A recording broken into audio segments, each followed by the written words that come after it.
की जिल्हा बँक जी शेतकऱ्यांचा हृदय आहे त्या बँकेवर तुम्ही थेट आरोप केला आणि तो महाराष्ट्रामध्ये सध्या चर्चेचा विषय आहे. काय खरंच सिंधुदुर्गच्या जिल्हा बँकेमध्ये असा घोटाळा झाला आहे? बघा, मी तुम्हाला सांगू, मी सांगतो ना. आता ती चर्चा बंद झाली.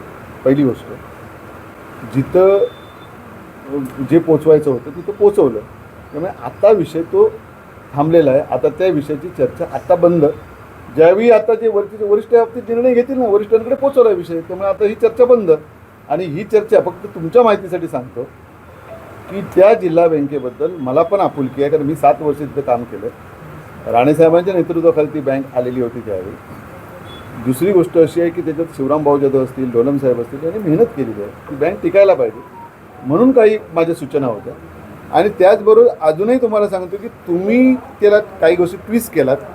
आज मितीपर्यंत मला कुठलीही नोटीस आलेली नाही. तुमच्या माहितीसाठी सांगतो, पत्रकारांच्या एवढी बातमी ती ट्विस्ट केली.